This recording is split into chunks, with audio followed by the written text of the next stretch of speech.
All right, everybody, welcome back to the show.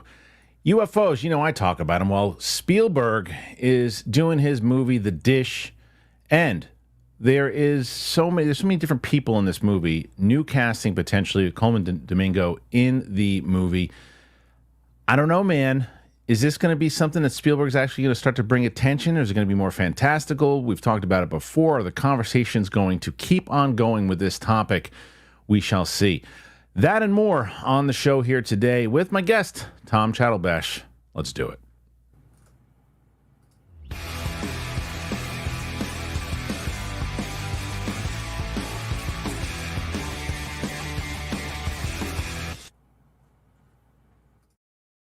Welcome back, ladies and gentlemen, to the Kristian Harloff Show. It is me, Kristian Harloff, on my own show. And speaking today to, well, this is one of the OGs, man. Tom Chatalbash is here. What's up, man? How's it going, dude? It's so psyched to be here. This is so wild, you being here in New York. Isn't that crazy? I know. Wild. Who would have thought? But you are here, and we are here, and like people don't realize that. I was thinking about people were saying how long that like Ellis and I were doing it. I think you started maybe even before or right around the same time. When did you start doing it? It was like October 08, I think. Jeez, yeah. You started right around the same time we did. We started. Yeah. No, you might have been like a month before us. I think we started in like the end of 08. And you were like, what? Like barely, what, 8 years old or something?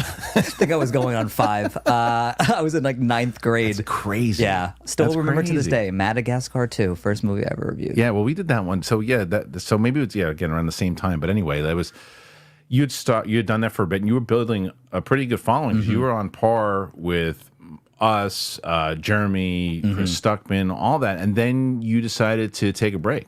Yeah, just had college come my way, and I kind of wanted to just enjoy that, and didn't have a lot of time to make videos, just between like work, and then just trying to enjoy myself and have the college experience. And then YouTube changed, algorithm changed, whole landscape changed. Everyone and their mother had a camera making movie reviews. Wasn't like the tumbleweed days like when we were there. I think it was like me, you, Jeremy, Stuckman, Spill. Yeah, I remember Grace Spill. Randolph. Yeah, and Grace Randolph, I think, was around too. Yeah, so it grew exponentially. Oh, everybody does it now too, right? It's like it's nuts. So you get back. Was it intimidating getting back in the game? Oh, 100%. Yeah. Because I remember I hit like a kind of a stagnant point in my channel where I was like, I want to revitalize things. I want to rebrand things. I just want to make things look better, sound better, that sort of thing. So I decided to start fresh. But what I didn't realize is just how much YouTube had changed in that period of time. So a lot of learning, a lot of mistakes made, but like now I feel like we're on a nice upward trend. So I'm really excited about the stuff I'm putting out now. Good, man. That's good. And you guys should check out Tom's channel because it's just your name, Tom Chattlebash, right? Yep, Chattlebash Reviews. Yep. Pretty easy. Yep. All right, we're gonna have that main topic I told you about, but Tom and I both were talking about this, and that is Transformers 1. Oh yeah. We got to discuss this movie, man, because Have to. you and I saw Fly Me to the Moon together, which is something we never. That's another little one. date, yeah. Right? We saw Fly Me to the Moon, but this movie. Transformers 1 was a movie that I hated the trailer.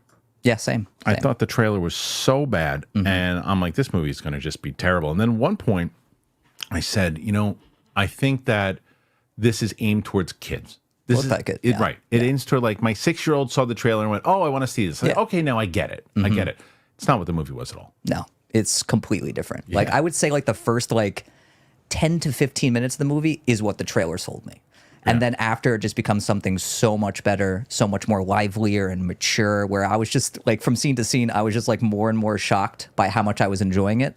And then by the end of it, like me and another guy in the row, we just kind of like audibly just said, wow. Right. Like we're just like, I can't believe how good this movie is. It's shockingly good. It's got emotion. It's got the heart. It has the Transformers lore. Yeah. It's got action. I thought by having actors, recognizable actors, as opposed to the voice actors, was going to be a detriment. It actually wasn't. It actually they captured the essence of it.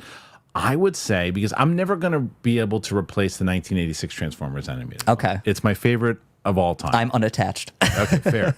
I would say though, taking that movie out of the equation, right? This is the best Transformers movie that's been made so far. Oh, 100%. Yeah. Like I'm not the biggest Transformers guy. Like watched the animated show a little bit growing up. Watched all the live action movies. I really like Bumblebee. Me too. I like the first Transformers movie, but then like the other ones were just meh to terrible. Yeah. So This one went in with super low expectations, but easily, by far and away, the best Transformers movie. And that probably had something to do with it also, because anytime I love being proven wrong about a movie when I think it's going to stink, and it turns out to be great. That's my favorite feeling. It's the best. Favorite feeling. Even as we joke about Fly Me to the Moon. I would really enjoy that movie. that Like, was we gonna be came out, and terrible. I leaned over to you, and I was like, that was kind of delightful. It was. It was. Yeah, It was a really. It was. great. It wasn't bad. But this movie was.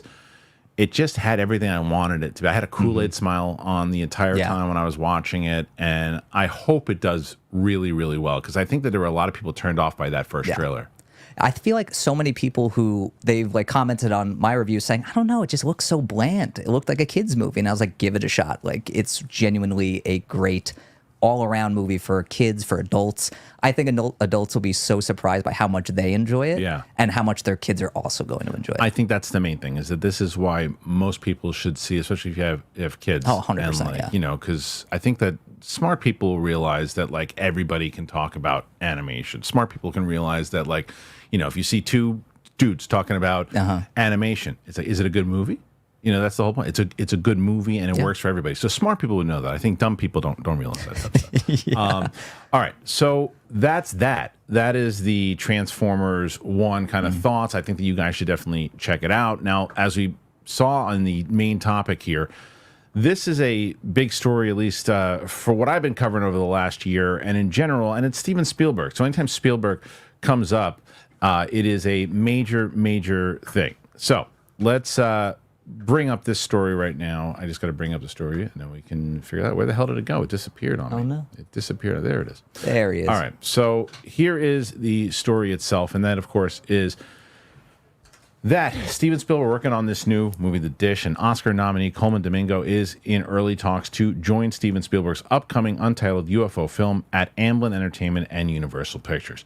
Domingo joins a cast that includes Emily Blunt, Colin Firth, and Eve Hewson so far, whilst Josh O'Connor has also been rumored. The film's based on a story by Spielberg and has the filmmaker's longtime collaborator David Koepp from Jurassic Park, War of the Worlds, penning the script. Plot details are under wraps, and Christy Mascako-Krieger is producing the film.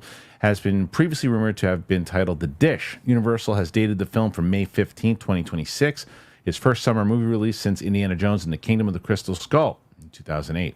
Filming on the project is expected to kick off in February in New Jersey and Atlanta. Domingo is coming off critical acclaim and awards nominations for his role in Netflix Rustin. He's drawing strong reviews for his dramatic performance in Sing Sing.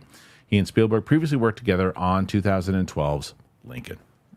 Okay, so this movie to me is I have a little bit more investment into it. Obviously, I've been covering the UFO UAP stuff for like the last year. I have a channel dedicated to UAP news that I do and we've been covering this particular story also. And my thing, what I want to see, because there's so much going on right now that not everybody realizes in Congress with getting more information about this stuff. And there's stuff with last year, there was a hearing that had David Grush, who and two Air Force pilots who testified in front of Congress. Chuck Schumer and Rounds are going in front of Congress and saying, hey, we need to put this technology out there. We need to be able to get stuff that using NHI for actual alien language inside of this in front of Congress, and people aren't covering it as much. Spielberg is aware of all this stuff. He knows the terminology. He knows everything. I really would love to see a Steven Spielberg UFO movie that is more designed around like The Post than it is War of the Worlds. So more like investigatory? Yes, because of actually showing us like what's going on. Because the thing is, if all this stuff is happening in Congress and more, there's supposed to be another hearing in November. And if there's more and more information that is coming out, like Lou Elizondo just did this whole thing. He was on Rogan, CNN, like Fox, and all these different things. He's starting to get more and more information out there. If more and more information starts to come out where there's actual information, and Steven Spielberg puts out a movie that's kind of like old news because like, well, we thought it could be this fantastical War of the Worlds, E.T. thing. It's like, you've done that already. He's got an opportunity because he knows what's going on in this, that he can actually give information to people that aren't tuned into it. But the summer release date makes me think, Yeah, it's going to be a big summer movie. Yeah. What do you feel about all this stuff? I mean, I love serious Spielberg. Don't get me wrong. I love a good Schindler's List. I love a good Saving Private Ryan. or even something like The Terminal. I like when he does serious stuff, but I also really love fun Spielberg. I know. I miss fun Spielberg. Yeah. I feel like it's been a minute since we've had fun Spielberg. Right. So when we have David Koepp coming from the OG Jurassic Park and War of the Worlds, more specifically, someone who definitely knows this genre well. I would love to see a fun summer Spielberg movie, but I would also not be against it being a little bit more investigatory and maybe a balance of the two. I think that would be sublime, frankly. I feel like having that blockbuster action, that Spielberg Amblin-like feel, but then also having kind of like the investigation to everything that's going on. I think that hybrid would work so well as a Spielberg vehicle. Well, I mean, that's even with Close Encounters of the Third Kind, when he did that movie, he actually had people involved in the Alan Hynek, who ran Project Blue Book for the government and then became like one of basically an advocate of getting the real information out there. And Jacques Vallée, he had them all on the team there, and there was a lot that information that he put that we remember when the pilots come out of the ship at the very end too. That's time related and all these things. So he knows a lot. He was just on Colbert not too long ago talking about UAPs and everything too. And when you hear him and the stuff that he's actually, the knowledge that he has, the terminology, the David Grush side of it, the pilots, he knows. So if he puts things in there that could get more awareness, and I think you're right. I think if you're going to put a summer movie, you got to combine it, right? You got to do, well, hey, here's some information, here's some stuff. Put Emily Blunt in there, and then let's talk about the full story of having Coleman in there. Is that this is a really, really good actor, and combine that with Emily Blunt and Colin Firth. I mean, so it looks like he's stacking it up to do something pretty special. I mean, I love Coleman Domingo. I feel like he's been this like undersung MVP in so many like big projects. He was even in a Transformers movie, bringing it back to Transformers. Yeah. He was also in like a great run of episodes on Euphoria where he was just delivering phenomenal work.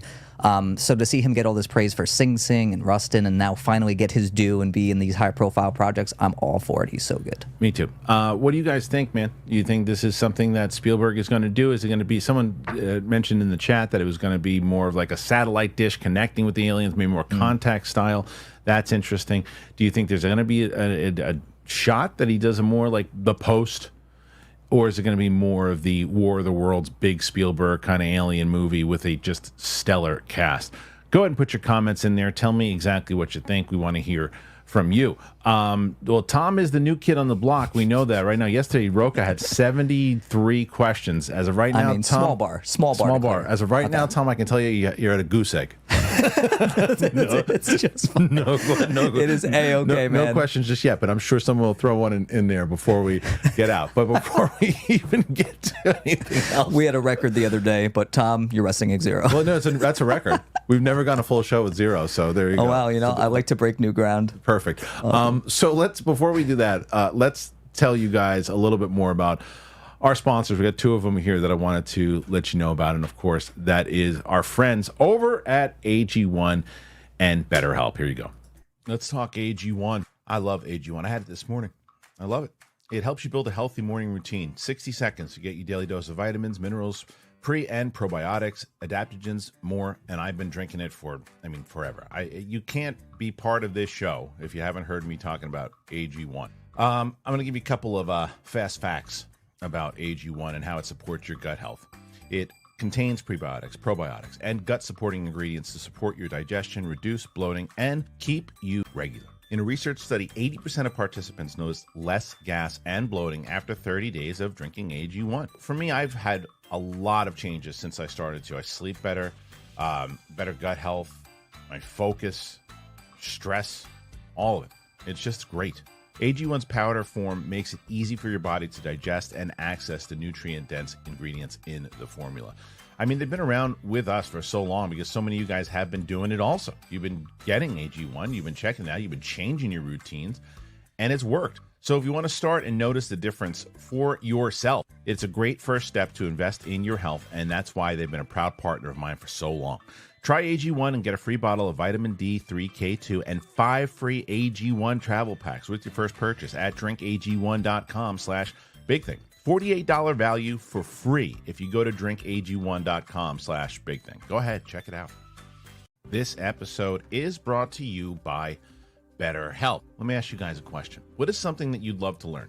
As an adult, do you really make time to learn new things as often as you like? Or what was lost in childhood? My kids are always learning new things and always trying new stuff. And I see that wonderment. And I hear my daughter talking about learning a new language. And I'm like, I want to learn a new language. Well, therapy can help you reconnect with your sense of wonder because your back to school era, it can really come at any age. So I think just talking to people in general has really helped so many people. I've talked about it on this show, how much BetterHelp has been beneficial to Roxy Stryer. She's talked about it, and she's been with BetterHelp for so long. Seen how it's not only helped her, people in my family have just being able to talk. So if you're thinking of starting therapy, you really should give BetterHelp a try. It's entirely online. It's designed to be convenient, flexible, and it's suited to your schedule.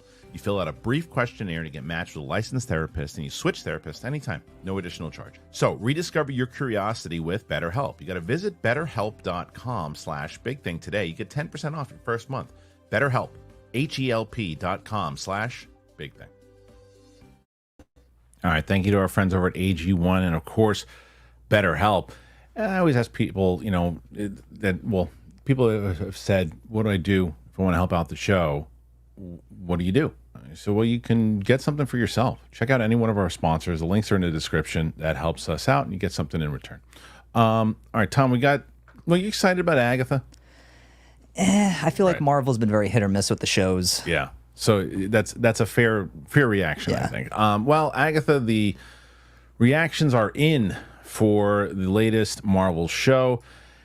And here's from Comic Book Movie. Agatha All Along. Social media reactions point to a slow start for an overall spellbinding new MCU TV series. So the social media embargo for Agatha All Along has lifted following yesterday's evening's premiere. And while it sounded like the series gets off to a slow start, the response is so far extremely positive. The embargo for Agatha All Along lifted a few hours ago. We have a roundup of verdicts from critics who are fortunate enough to see 4 of the 8 episodes in advance. As you can see, the overall consensus is positive. However, the majority seems to agree that WandaVision gets off to the WandaVision follow-up seems to get a slow start and perhaps tries a little too hard to generate fan theories. The cast and queer teams receive a fair bit of praise, and some are, as you might expect, calling Agatha All Along one of the best and most unique Marvel television projects to date. We'll see what tale that all-important Rotten Tomato score tells, but those of you who have had your doubts about the series can put your minds at rest, as these early verdicts are any indication of what's in store for us. So Rohan Patel says it's another fun trek into the MCU. The first 4 episodes set up an interesting journey, but it's the cast's amazing chemistry that carries the show. Catherine Hahn is top-notch, but it's Aubrey Plaza that steals the show. BSL, a devilishly good time. It's the perfect way to start spooky season with a dark tone, eerie story, and fun ensemble.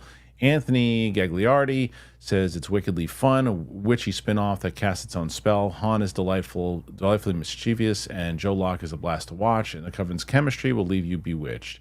And Eric Goldman, Eric, first 4 episodes of Agatha were decent. Really dig the premiere, and it's got very WandaVision vibes, but second is shaky tonally, begins to find itself more in 3 and 4. Will particularly make guys who demand badass as the only setting to scream woke and cry like babies. All right, the Hollywood handle, Agatha All Along, starts slowly with the first 2 episodes, similar to WandaVision's start, but once the witches begin their journey on the road, it begins to kick off. So Alex Zint said he loved the first 4 episodes of Agatha, loved them, perfect witchy vibes. Laura, fun mystery similar to WandaVision where you're continually theorizing. Han is perfection. And says there's a lot of, here's the problem with all these, is that they're all at the premiere. They were all at the, the big little event. grain of salt to take with all these. Every single time. It seems like every time one of these Marvel things show up. Hype is like insane, and then the show comes out and people are like, what? Right. And even if you look like The Acolyte, when The Acolyte, all the first couple episodes of The Acolyte came out, and I saw the first 2 episodes. When I saw the first episode, it's got potential, and then the potential just went down the toilet. I am not excited about this show. I love Catherine Hahn. Same. I think she's great. I never saw the need for an Agatha. Yeah, I never understood the spinoff. No. Like, of all the characters to give a spin, I was like, all right. It was during that time, because WandaVision had come out. They had Catherine Hahn, and what's-his-face? Bob Chapek was handing out shows like dentist candy. Yeah.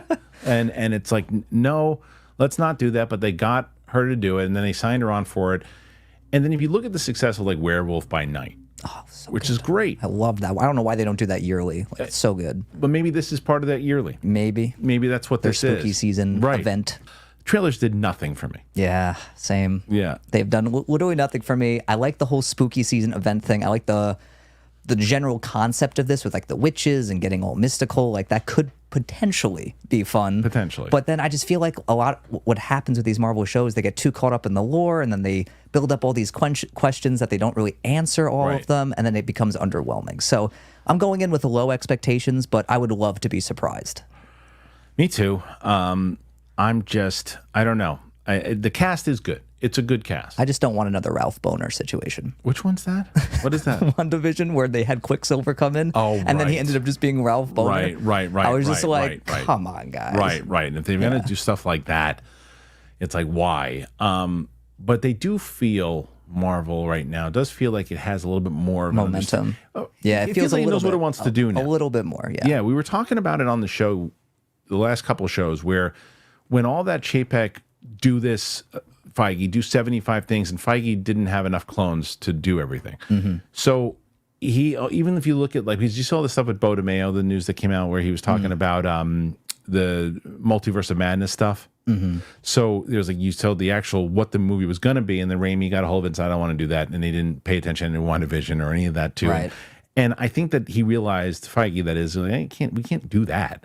And so now there's more of like, let's actually have a formulated plan. Okay, good. You're scaling back. We have like 1 or 2 shows a year. Definitely for the best. It's for the best. And I think this one was already one that was put into motion. And they said, well, let's give it as much love and care as we can. And I think that it can play for a Halloween thing. And if you get some laughs out of it, great. But it's not going to move the MCU in a place where like, oh my God, they're back. Yeah. Yeah. I'm not expecting it to be this like groundbreaking thing where it sets up this huge thing in the MCU where we're just like, oh, without Agatha, we wouldn't have all this. Like, I'm not expecting that at all. If anything, it'll just be like a fun side quest for the MCU. Yeah. That's what it kind of feels like to me because, you know, right around the bend, we've got, you know, Captain America 4, which looks like it's going to be much more grounded and looks like it's going to be a really good time. Like, there's a little bit of momentum for Marvel, which I'm excited about. There is momentum. And I see the good news for them with this show, though, is that this show doesn't hurt the momentum, even if it doesn't. Yeah, even if it fails. Do well, because it's got it. The Deadpool and Wolverine was basically the setup to say, okay, here you go, Captain America, go. Captain America fails, they're in trouble. Yeah. But this, it's fine. But I do think that here's going on with like Eric Goldman's tweet, who I like Eric a lot, but I think that it's unfair to do this, and it happened in Acolyte so many times where it's like, let's say the show's just not good. How many people that say are not good now are going to go, oh, that's just the chauvinist that says it's woke? It always goes into that avenue, which it shouldn't. It's just like, can't I just say a show isn't good? Right. Like, and why can't I just do that? Not to say that he's not wrong. There are going to be people who just hate it no matter what, and whatever the themes are, even if it's a good show, they're going to say that it's bad. But to start doing that, you lump everybody into it, and it's the same thing that happened to Acolyte. I don't know. Did you like the Acolyte? I hated the Acolyte. Okay. But see, like, you sexist pig. Yeah, exactly. That's like the next step, right? Let me begin my apology tour. Right. No, the main thing with that was like, it wasn't just people harping on it for like the cast. Like, yes, there was a lot of that, and I saw that. But it was a lot of people just saying, no, I don't like the story. I don't like the characters. Like, I'm not interested. I'm not emotionally invested. That was the bandwagon I was on, where I'm like, I just don't care about this show. It's not that I have a problem with anyone being cast in it. Yeah, but I think that's the problem, where there are people on the opposite that do have the problems with it, but it shouldn't. Everybody shouldn't get lumped in. Like, everybody shouldn't get lumped in because if you don't like, because that's there are. I've mentioned it many times. There's like extremes. There's extremes of people who just love everything. There's extremes of everybody who hates it. But just like politics, it's all about if you can get the middle to like it. Yeah. If you can get the middle to like it, then your show is going to succeed. I believe that you and I are in that middle, and it did not succeed. 100%. It did not succeed for us at all. No, and it didn't. So now, this show could absolutely, or Agatha could deliver, because, again, it has a likable cast if it's funny. Great cast. And that was the other thing, though, too, going back to Agatha, or Acolyte, rather. So that show, you can have people screaming and yelling at how much they hate it and everything, too. You put out a good show, doesn't matter if those people hate it. So same thing here. So those people who are going to have their complaints and hate it because there's gay characters or whatever, to make a good show that's funny and other people love, those people will eventually just be silent. They'll scream into a void. But if the show stinks and it's not good writing, well, their voices will unfortunately be elevated because everyone else is going to be It'll saying blend into that whole cacophony of negative noise. Yes, it's yes. just annoying. Or I mean, and not even just negative noise though, but like just regular criticism because people like again using the accolade as an example when you say, well, the writing, like what you just said, the writing's not good, the writing's this, the writing's that, and then you can, if you're someone who hates it, can go, see, he gets it. Yeah, and exactly. It's like, and all of a sudden they start lumping you in with these people who like have problems with the cast. Like, no, I'm not in your camp. I just don't like the show. Nice try. Right, and I'm hoping that this is not one. Like mentally, I hope this isn't one of those shows. I hope so too. I just hope it's a good show, and that, like I said, people are gonna. Eric's not wrong. Where there will be people who are just going to be saying that it's horrible because it has a gay character in it. I feel like we'll know by episode 2 if people are on board, because I feel like the first episode people were kind of riding the hype train, and then like they usually like that, well enough. And then episode 2 is usually the make or break, where people are like, okay, I'm on board, or I feel like this is going off the rails a little bit. It's weird though. Disney does this all the time. They give like the first 4 episodes and to critics to basically show them like the tone of it, and then you get something like The Penguin. They gave the whole season. Oh, the whole season? The whole season, so because that was one that I didn't even try to get. I didn't even try to get it because I want to watch that week to week. I want. That's a show that's not actually. Yeah, I'm totally on that train. I just feel like having that to look forward to every week. That's what I'm saying. I want to watch that show every week, and we're doing. We started doing movie reactions on this channel. Yeah, I saw. Yeah, we did. We've done 2 so far. Did Long Legs. Didn't you and your wife do Trap? We did Trap, my wife and I. Yeah, I saw a little bit of that. That was really funny. Yeah, and then we actually, with Long Legs coming out this Friday, we did Borderlands with Matt, Sarah, and I, but my wife's next one is going to be The Batman. She hasn't seen The Batman. She watched a little bit of it. That's going to be a good one. Yeah, I hope so. I feel like she bailed on it so many times. She never completed it? No, but she started like 15 minutes of it and bailed on it. And, Damn. And so I'm like, you got to watch that one because The Penguin's coming out. And she's like, how long is it? I go, 3 hours. And she's just like, it's a tough sell. It's a tough sell. But I sell it. I say, spend 3 hours together. Come on. I'm working. We're spending 3 hours. It's quality time. It's quality time. Watching The Batman. So she's coming in to do that one. And then my friend Sam has never seen any of the Deadpool movies. And she had seen, we did Logan. So she's going to do Logan and the Deadpool movies. So we're going to start doing 2 a week, probably Tuesdays and Fridays. So we'll start with, the Batman will lead into Penguin. If my wife likes the Batman, then maybe hopefully I can get her to watch the Penguin week to week. I would also just love to see her still hate the Batman, but then like almost hate watch the Penguin. Right, for her, yeah. I feel like that would be so entertaining. I'm really hoping that she turns, because she hasn't been able to actually like invest in that movie, because you've got to invest in it. Like that's a movie that you can't just like have your attention going anywhere else. It's a detective story, and it's like a David Fincher movie. Yeah, man.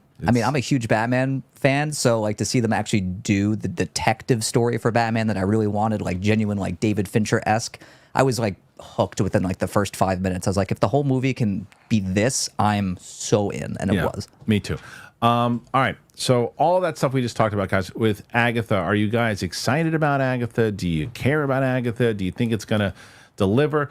Please let us know. Really want to know your thoughts on this for sure. Tom, I got good news for you. No longer a big goose egg. Oh, look at that. We're growing, guys. We're growing. Big fat one question. I love how you give the compliment and then you take it right back. Welcome to the show. Nice. Okay. All right, here's the next one. So if you guys want to help Tom out, at least I get the guy to 10 questions. How about let's get him to 10 questions today so he can go home. I'll give him a little prize. Jesus Christ. Fuck you. Oh my God! Here's baby, want a treat? Okay, she got 10. He did good. Put you on the board. FBO, and HX, HBO and FX Chiefs offer series updates. It was indeed. With the Emmys held last night, top executives from the networks and streamers were in attendance to talk about the success of their various shows. That includes the Chiefs of 2 of the 3 big winners, FX, which dominated thanks to Shogun and The Bear, and HBO, which won for numerous series, most notably Hacks. Netflix was the other frequent winner last night. John Landgraf, chairman of FX Content and FX Productions, was asked by Deadline about where things are going in regards to the second season of Shogun. He says scripts and outlines are coming into the network, and they're currently trying to figure out where to film and whether they'll make any changes to their approach for the second season. He also shoots down reports of the second and third seasons filming back-to-back, saying that they are separate narratives, albeit part of one continuous narrative with continuing characters. He adds he's not certain there will be 3 seasons, but he does feel 3 is the right number of seasons to really do it justice. As for The Bear, he says they have finished shooting most of the 4th season, but still have a bit more to do. For now, the aim is for the series to be ready the same time next year as it was this year. He also confirmed he doesn't know if this will be the show's final season. On the HBO front, Chairman and CEO Casey Bloys offered status updates on the new seasons of multiple series. First off, he says the third season of The White Lotus and the second season of The Last of Us are both locked to be in the current Emmy Awards qualifying window. That means both should premiere before the end of May, but a more exact date isn't known. Both shows have wrapped production a while back through The Last of Us, and The Last of Us shot a few days of exterior location pickup shots in Vancouver this week. In regards to more True Detective, he says showrunner Isa Lopez is busy writing the next season, and he doesn't expect to return to Night Country's Ennis, Alaska setting. Euphoria is still on track to film its third season starting mid-January. Writing has started on the Harry Potter TV series, with department heads and casting being hired. He says they are not starting production in March as previously rumored, and a potential launch isn't likely until 2026, 2027. So tons of stuff there. Let's start with Shogun. Mm-hmm. Did you watch Shogun? I loved Shogun. So good. I just finished it recently. So good. It was so good. Seasons 2 and 3 are going to be interesting. I'm curious at how they're going to do it, especially after how the events kind of ended. It's got a kind of like a Dune feel. Yeah, in a certain way. If I'm being honest, I didn't want another season. Like, I thought it was such a perfect season, and it was like so perfectly wrapped up. And I know why they want to make more seasons. It's like their prize goose, especially after the Emmys. I mean, 18 Emmys. It's insane. Right. But like, it's just, I felt complete. Like, I didn't need more. Right. And it's like you almost hope what doesn't happen is that they do like a Matrix. And they do 2 and 3, and it's like just to do it because it was popular and because it's going to make them money. But they have their creators on board. They have everybody who's involved in it, but it's not working off of anything. Yeah, because they burned through the source material, right? They did, yeah, from what I remember. But I think there's some other. I mean, historical events and things that they can put together. But I'm curious. I don't know how it's going to play. But then you go to The Bear. The interesting thing for me with The Bear, because it's another show I love. I love that show too. Yeah, I liked the third season. Yeah, I felt like it got a lot of hate for some reason. I thought it was really solid. Like, there's some really good stuff in there. It's not as good as the other 2 seasons. No, definitely not. But it's definitely solid. And the thing that stood out to me with this announcement was that he said, I don't know if it's going to be a final season. You don't know, or the contracts aren't done yet. Yeah. It's probably the latter. That's exactly what it is. It's like, okay, you haven't figured out the contracts because you don't get rid of this show yet. No. You take it to at least 5. Yeah. You have to. At least 5 or 6. Yeah. The other ones, White Lotus, I didn't watch. You watch White Lotus? Yeah, I really like the White Lotus. A lot of people do. Yeah. I think season 2 is actually better than season 1. Okay. I've heard that before. Yeah. I've heard that before. So this one I'm really excited for, mainly because Walton Goggins is going to be in it. He's so good. I know. He's just so an MVP in anything. He's in. Fallout, he was great. So then Last of Us, that one I'm so curious about because I loved the first season. I love the games. Yeah. So the game, I actually played the game while I was watching the series, and I would play. Yeah, I did the same thing. Yeah, I replayed the first game as the show was on because I wanted to see how faithful it was, and it was insanely faithful. It was. They left out some stuff. Yeah, some stuff, but nothing to get angry about. And a lot of the changes they made actually, I feel like, worked better for a show than say like a game. So I'm very curious to see how they approach season 2, especially since that game is very controversial, to say the least. Well, especially when there's certain things that happen in there that is going to change the dynamic of the whole show. Yes. If they do the things that we think they're going to do. So I'm curious to see how when that comes back. They've already showed kind of little snippets of it. Can't wait. Yeah, I mean, I'm pumped for it. And then the Harry Potter stuff makes total sense. 26, 27. You don't rush that show. It's going to be a major show. Feel bad for that cast. They're going to have to deal with a lot of horrible questions having to do with like J.K. Rowling, and then they're going to be inevitably compared to the original cast, and then I already feel bad for them in advance. And if I'm the agents to those actors, I'm probably making that case. And I'm saying, like, when it comes to media, certain things that they have to do, certain waivers we put in there, because this thing it's attached with baggage, not only with controversy, but because, like you said, it's like they're immediately going to be, well, you're not as good as Daniel Radcliffe. Yeah. I mean, that's the nice part about the original cast. They didn't have to deal with social media. Right. Like, I'm sure people reacted to it when it was announced, but it wasn't all over Twitter or Facebook or Instagram where, all these vitriolic comments coming out of nowhere. Now it's just like, as soon as they get cast, it's going to be everywhere. And there was no legacy beforehand. It was a series. The book series wasn't even finished when they started. So Yeah, it's going to be tough for them, but then again, you know, it's the job you sign up for. Even though you're a kid, you don't necessarily realize it, but they're going to be locked into a lot of season. That is going to be a grueling season, a grueling shoot if they're going to do what they say 7 seasons, right, or 8 seasons, something like that. I mean, that's going to, and you're going to have to shoot in order to keep those kids young.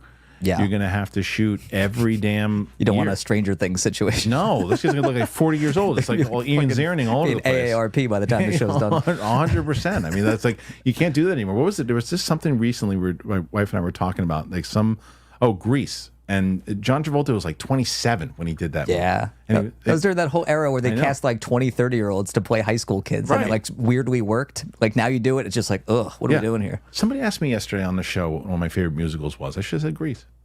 Oh, you didn't say Grease? I didn't say Grease. I didn't think about it. 'Cause How dare you. I know. You're asked in the moment. And I was like, I think What'd you say? original West Side Story. All right. It's a good one. Not as good as Grease. It's not as good as Grease. Grease is awesome. But anyway, yeah. So when we talk about this, guys, what do you think, man, about all these different shows and all the things? Are there ones that stand out to you, stuff you want to see? Do you think that Shogun should have just stayed as it was, or give it a shot? I need to know where my men are and my boat. Thank you. We'll find it soon. I love that dude's voice. He's the best. He's like, Tanaka-san, I have to find out exactly where I'm going and where I'm going to be. And if you know where my men are, tell me, and where is my ship? He was always asking about his fucking Always ship. asks his ship. Where is At my least ship? once an episode. Yes. At least once. Would love some soup, and where is my ship? All right. I mean, I could leave if you want. You could just do the voice all day. That's what I should do. Where is my ship?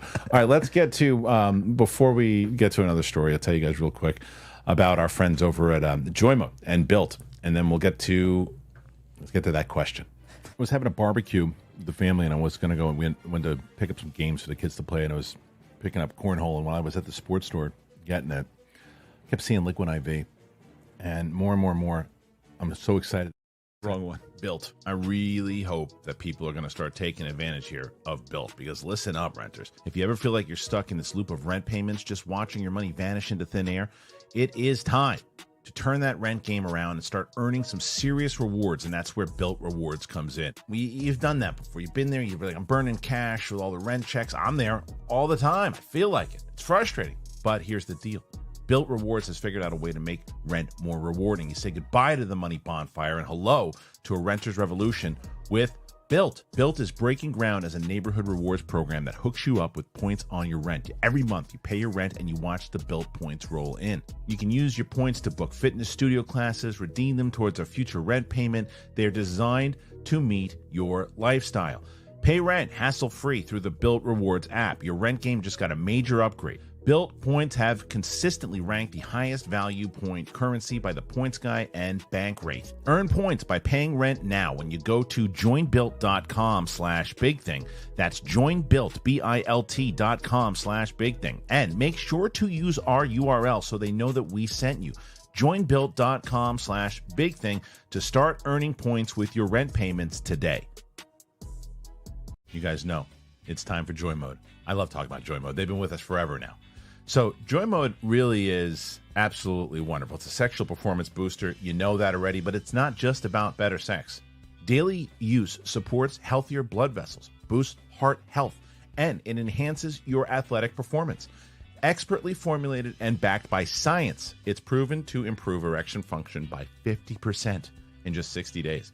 So you just take a pack with water and you feel the effects within 45 minutes. Take control with Joy Mode. You get a boost anytime, anywhere, never miss a beat. It's a performance booster.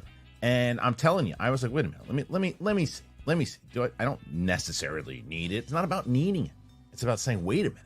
This is really, to me, that pre-workout when you take like a supplement before working out and you're like, oh wow, I feel incredible. Same thing. Get yourself a discount today and go to tryjoymode.com. Use that code BIGTHING. Tryjoymode.com. Use that code BIGTHING for your first order. You will thank me for it. And a lot of people have already been thanking me for it. Joy Mode, the best. All right. Perfect. Thank you to Joy Mode, and thank you to our friends over at Built. As I mentioned to you guys time and time again, to make sure that you guys head on over to any one of our sponsors. You go into the links in the description and you can get something for yourself. All right. Thank you, Tom. Here we go, buddy. Ready for the next one? My one question. I'm very, very excited for this one. I'm excited for this one too. Here is the. We actually have a few, but before we do that, we have three now. So you're building up there. See your hatred of me. There's no hatred. There's no hatred. I'm trying to get you to 10. That's all I'm trying to get you. But before we do that, let's get to this. This is an ongoing thing on this channel about the decisions that are made at studios, and here's one that would have been just moronic. Beetlejuice sequel nearly went to streaming. Though it is struggling internationally, domestically, Tim Burton's Beetlejuice has been a solid success for Warner Brothers Pictures. By the end of the second week, it's pulled in over $264 million in its worldwide gross, with 180 of that from North America alone. It's also doing so from a fairly reasonable $100 million budget. For a while there, though, executives at Warner Brothers Pictures were advocating the film to go to streaming on Max, according to a new feature in the New York Times. Pamela Abdy, co-chairman of Warner Brothers Motion Picture Group, says the solution was never going to work for Tim. She and co-chair Mike DeLuca, who took on the top film posts at Warner Brothers in 2022, were enthusiastic about getting the film done, but knew that the budget would have to come down. Burton had estimated it would cost $147 million to make. Why? A good portion of which went to cast and producer fees, but in order to get a theatrical green light, it needed to come in around $100. Burton's agent spent 2 months making deals, but was able to get talent and most producers to reduce their upfront payments for bigger pieces of the back end. Combined with tax incentives and shooting cost cuts, they were able to do it, and the film got made. The success of the movie marks the first completed entirely under the DeLuca Abdy regime, and so far, they say the studio is buoyant on its success. Okay, so this is a win story when it comes to a lot of things. The first is, okay, you have a movie like this at a big IP, you could easily see them going like the Beverly Hills Cop route or something to like, this is an IP that was nostalgia, you don't need to do it on it, let's spend some money on it, put it on streaming, it'll do well, which is probably not wrong, that it would do well in the same way that Beverly Hills Cop did. But the argument against it would be, this is a big movie that can come out in the September, October, fall season. And perform huge. But I would have done the same thing. Why is it 147, Tim? Because this is what a lot of people don't realize with these big inflated budgets, is because of stuff like this, the producer fees, all these different things that go in there, and it inflates the budget. And if you're able to, and I always say, give people points on movies. If the studios, a lot of times, like, oh, we can't get points at this thing. We don't get points because they're so terrified the George Lucas thing will happen again from all the merch and all that stuff. And we almost didn't get this movie because of, again, inflated budgets, bad decisions overall to what they're going to do. So what do you read from this story? I just feel like this was Tim Burton just proving them wrong, that it should be theatrical. I think he was wrong to try to make it for that much. I think that they were right to kind of combat him on that. Yeah. But I feel like it seemed like the studio was thinking like, okay, this is kind of like a Hocus Pocus 2 or a Beverly Hills Cop where, yeah, I think on streaming this will have an audience and this will be fun. But I feel like they were grossly underestimating the amount of people that wanted a sequel to Beetlejuice. Right. Like this fan base, there's such a huge fan base ingrained into that character, into the story. So I feel like him really fighting for that theatrical, I mean, it's right there, proof's in the pudding. I mean, the movie's done so well here. And you would have known, I think, that in the meeting, in the room, you're like, well, look, we're not going to do well internationally. This is an American thing. Oh yeah. This is, I mean, Beetlejuice is I just think of immediately of anytime you go to Universal Studios, he's running around the joint, and you have all the different costumes at parties too. Not to say that there aren't people obviously that like him internationally, but he's more of an American thing. So he's an American creation. Yeah. So you have, and that's probably my conversation to Tim and his agent. It's like, look, guys, let's do 100. 100 is a smaller budget these days because 140, we're not getting that. We're not getting that audience. We're not getting the international audience. Let's see if we can get some of the audience, some of the cast back. We'll give Winona some points on it. We'll give, we'll give people Catherine will give some points on the movie, and let's do that. And it worked out, and it's a big win for the two executives at Warner Brothers because it shows like when you come in and you go, this is what we got done, and we delivered a hit in a season where the theatrical is tricky unless you've got these $200 million budget movies, or unless you're Blumhouse, or it. Or right, yeah, but it's like, and that's true. And I don't remember how much that movie cost to make, but like in general, like that was a big one. That was a big one, but this is a big win for them. Yeah, I mean, I'm amped that it's doing so well. You know, obviously, personally, I don't want another Beetlejuice movie. The fact that this one was actually enjoyable is a miracle in and of itself. But I think seeing it do so well theatrically makes me happy because it just shows, that audience was there and they showed up. They'll be doing another one. Probably. Yeah, because it's the same probably thing where they're going to say, hey, and this is like one of Burton's biggest wins. Yeah, it's a huge win for him, especially after Dumbo. Oof. Was that? But that wasn't his last one. That was his last movie. Was it his last theatrical? Yeah, that was his last theatrical, I believe, was Dumbo. Because he did Wednesday. He did Wednesday, which again, that's a big win. Yeah, that was a big, nice return to form. That was a huge win for Netflix and for him. But yeah, I think Dumbo was the last movie he made. I'm so surprised. I wonder. Well, probably because Warner Brothers owns the title, but if I'm Netflix and I just have that whole success with him on Wednesday, I'm like, come do Beetlejuice with us. I guess Warner probably be enticing, kind of like a Glass Onion situation. Yeah, we'll give you $700 million. Yeah, we'll give you all the money you want to make this. Yeah, right. It doesn't matter.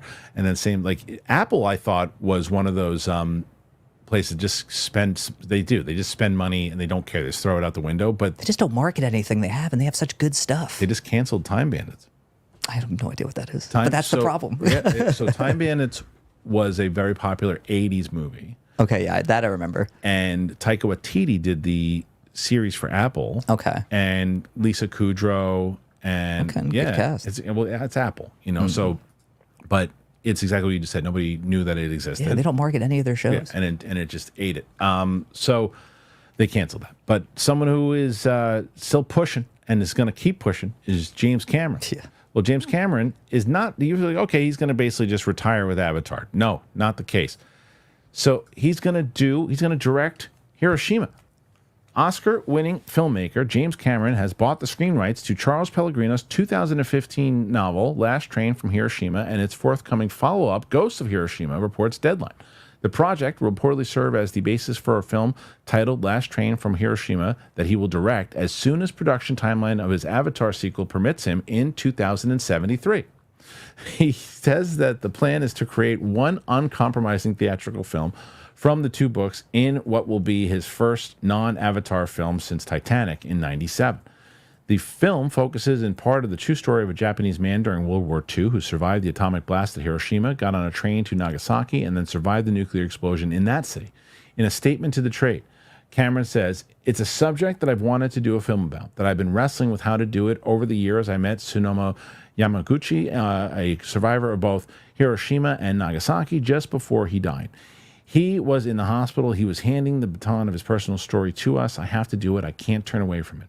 Both books draw on eyewitness accounts of bomb survivors, from Japanese civilians on the ground to American flyers in the air, and uses forensic archaeology to go into detail about the film and aftermath after 2 days in 1945. Pellegrino previously served as a science consultant to Cameron on both Titanic and Avatar." This is not going to be a light film. No, not exactly a feel-good film. No, but or maybe it maybe is. It could be. It could be uplifting. Maybe it could be uplifting. Yeah. I mean, it's going to be pretty. I mean, even look at the Oppenheimer scene where they in how they do it when the bomb is dropped, in that kind of crazy thing in the audience, that they do, and how I love that. Just how powerful that was. I can't even imagine. And couple that with how great of a filmmaker James Cameron is. But this makes all the sense in the world to me, because James Cameron's not going to do something that he's not passionate about. He's not just going to do a movie. He's not going to just make a movie to make a movie. Yeah, I mean, I feel like this is such a win for a James Cameron fan, just because, like, honestly, I didn't think he was ever coming out of Pandora. Right. Like, I felt like he was just going to be there for the rest of his life, and that was it, and we had to just kind of settle for his Avatar films, which, don't get me wrong, entertaining, super well made, but we want other James Cameron movies. Like, we want the guy who made Terminator 1 and 2 and True Lies and The Abyss and, Titanic. It was a shame that he wasn't going to do anything like this. So I'm amped that he's doing something, non-Avatar again. And I feel like the story seems right up his alley. I think he could do something wonderful with this, as long as he handles it with care and affection, which I think he will. And yeah, I can't wait to see what he does with this. Now, that's the thing, though, because as I was joking, Avatar, the next movie, in that he's making 5 of them, right? Total. Yeah, I'm curious where this window is going to be. That's what I'm saying. Like, where? Where? Yeah. So we've got this. The Avatar 3 comes out in 2025, and then Avatar 4 comes out in 27? I'm assuming. And then you're either going to get 5 in 28 or 29, unless they film them back to back. So when does this movie happen? Yeah, is it like in a lull between the two? I'm curious to see when he finds time to do this thing. I don't know, but this is one thing I will always say is never doubt him. Never, you can never doubt him. This movie will not only, if he says it's going to get made, it will get made and it'll make $5 billion. Yeah, people who said Avatar 2 wasn't going to make money like the first one did. Nah. You can't bet against him. He's David Blaine.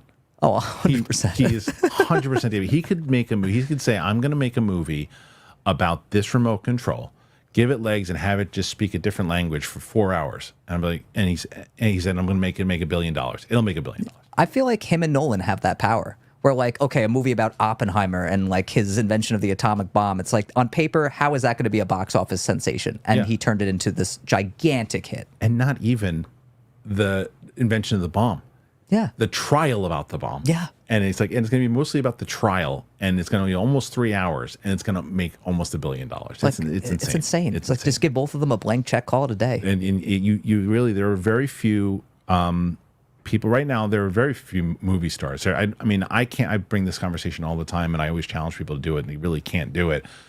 There are no back in the day. There were movie stars that could sell a movie on their name alone. It's the new Will Smith movie. It's the new Tom Cruise movie. It's the new. That doesn't happen anymore. And like there's nobody. There's like which actor out there right now? It's like, oh, it's the new so and so movie. There's no one. It's premise. So even Tom Cruise, it's like, well, it's Mission Impossible because the other stuff doesn't do well. It's so, but the directors. I feel like the directors are the stars now. 100%. Tarantino, Nolan. I think Jordan Peele is someone now. Like, oh, it's a Jordan Peele movie. What's it about? Who cares? It's gonna be something crazy. Shyamalan had that for a while, and it's kind of faded a bit. But like, there are a few directors. Scorsese always brings up the curiosity. Like say, Killers of the Flower Moon didn't do well, but still a great movie. Generated a lot of conversation. Tons of people saw it. And Scorsese. Yeah. I mean, that's why I'm curious about Megalopolis. Oh God. Yeah, I know, dude. I can't imagine that not being a whiff. But like, I'm so morbidly curious about this movie that I just have to see it. I want to see it also. I'm supposed to see it soon. And Spielberg, obviously, is another one who you hear Spielberg movie is coming out, like we were just talking about. It's the UFO Spielberg movie. But I feel like Spielberg movies don't do nearly as well as they used to, mainly because he's done a lot more serious stuff, I think. Yes, it's true, but your ears still perk up when you hear Spielberg's doing a movie. That's what I mean, is that like, if it's like, oh, well, Spielberg's doing a movie, what is it? And it's like, it's still like, okay, well, but you're not wrong that it's like, he doesn't guarantee to get you in the theater in the way that he used to, in the way that Nolan does or Tarantino does. Yeah, like those guys can come out with anything and people will flock. That's it. Yeah, it's true. All right, so let's do it. Let's get to the moment of truth. Yesterday we had 73 questions. Oh wow, I love the way you're prefacing this. I love this. What we got to go in here. We got 3. So nonetheless, we're going to start it off here today. Okay. Let's get to the first one. Okay. JD Reviews. You Reviewers Awards coming back now? Used to watch both your channels back in the day. Love the old videos of Tom pranking his mom and his sister. Oh my God. When was that? How long ago was that? That was like a decade ago, probably. I can't. What were the pranks? I don't even remember. Like just jumping out of closets, just like popping up in the back of the car. like the fact that you remember that's incredible. That's really great. Yeah. Your Reviewers was fun, and I think ahead of our time. Yeah, 100%. Like I really miss doing that, and that was like a super fun thing to do. But like, yeah, that was like kind of in the early days where people like weren't doing like award shows like that online. No, and it was like one of these things where it was. I'd come up with the idea, and I brought it to Jeremy and said, we'll do 2 on your channel, 2 on our channel, and we went back and forth. Like part 1 and part 3 were on his. I can't remember, but either way, and we did, and we just got all of those reviewers that were together to put them together and vote on it and stuff, and it just became a lot of work. Yeah, I can imagine. It was so much. Like the voting alone was what took a lot of time. Then you have to film all the segments, edit all the segments, and have everybody bring in the segments. We had to hire an editor at one point, and I remember Jeremy and I both looking at each other and saying, "Hey, I think we're done, right?" And we're like, "Yeah, we're done. We're not doing this anymore." I think we're done here. I think that's it. Okay, next question. This is from P.S. Leviews. Have you seen the trailer for Salem's Lot? Favorite Stephen King novel. Love them keeping the 70s setting. King said the best moments are like classic Carpenter. So I didn't see the trailer. Did you? Yeah, I did actually catch it the other day. It looks really good. Yeah. I mean, I know they're kind of just dumping it on HBO Max, but like it looks really well made. It looks spooky. Like it looks like it's going to be faithful to King's novel, and I'm interested to see this one. It looks a lot better than I thought it was going to, considering it's just going straight to Max. Interesting. So I am always curious when it comes to Stephen King's another one you can do it right, or you can do it so wrong. Or so wrong. I'll tell you an underrated Stephen King one that people don't talk about as much anymore is 11/22/63. Oh, okay, gotcha. I remember that one. It was the I think it was Amazon. Was that the one with Franco in it? Yes. Okay. And it was basically this time loop, and this guy can go back to 1963, and he has to try to. He doesn't go back to November, but he can go back. I think it jumps him there in like January, and he's got to stay there to try to stop the assassination of John F. Kennedy. But if he goes back at all, it resets to back to January. So if he spends, let's say he stays all the way to October, but he's like, I want to go back home for a second. Then it resets to January. Back to January. So and he's got to do the whole thing again and say, and no one remembers any of the stuff that he did from beforehand. Jesus. So it's like it's a really good series. And I remember Mark Riley telling me how much the book was just incredible. That was a really good one. Okay, Pete Parker, last one here. What would the main conflict be in a post-like UFO movie? How could he make it exciting? X-Files have done the cover-up story a million times. I don't think it would be cover-up. I think it would be more so about certain things that were really going on with some of the nuclear facilities, some of the stuff, the exposure, some of the whistleblowers that are coming out. So, and you can make that and combine that with a fantastical thing to where like the disclosure finally happens. Like, look, these things are going to happen, whether or not it's another government putting it out there first. We need to get there first. We know this information's coming out there, and then the actual event happens at the end where the thing is shown. That's what you can lead up to and put more, or even some of the accounts that actually did happen with some of the people that supposed things that did happen, and taking some of those. So that's what I would say. I'm curious to how that's going to all play out in 2026 and what the state of the world will be like at that point. So who knows? Yeah, I mean, I'm kind of hoping you could give that almost like a spy movie feel, and then also deliver that, Amblin blockbuster fun that you want from a Spielberg movie. But I don't think it's impossible to do a hybrid of the two. I mean, look at Oppenheimer. You took that story and you made it feel like a big budget blockbuster. Yeah. Even though a majority of the movie is in rooms of people talking, and it still feels propulsive and action-packed. So I feel like Spielberg can do the same thing for that kind of story. Yeah. All right, guys, we did it. It was a fun episode overall here today. I was so happy to have Tom in studio. Tom, tell everybody again, where can they find you? They want to go check out your show. You could find me Chattlebash Reviews on YouTube. And, if you want to follow me on the social media, you could find me on Twitter and Instagram at Tom Chatalbash, and TikTok Chattlebash Reviews. Would love to have you come on down.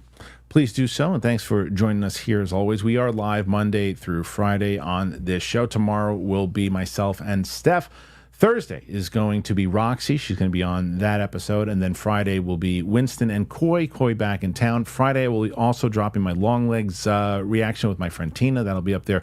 No reviews coming until next week, which is the Wild Robot out of the theater reaction that I'll do. Quite possible that Tom will be with me on that one too. So we'll see. And then that's it. So if you are on Apple Podcasts, Spotify, looking for us over there, you can find us there. Thanks to our sponsors here today. Thank you guys for being here. Thanks to Tom for joining us. We'll see you guys on the flip side. Appreciate you. Bye-bye.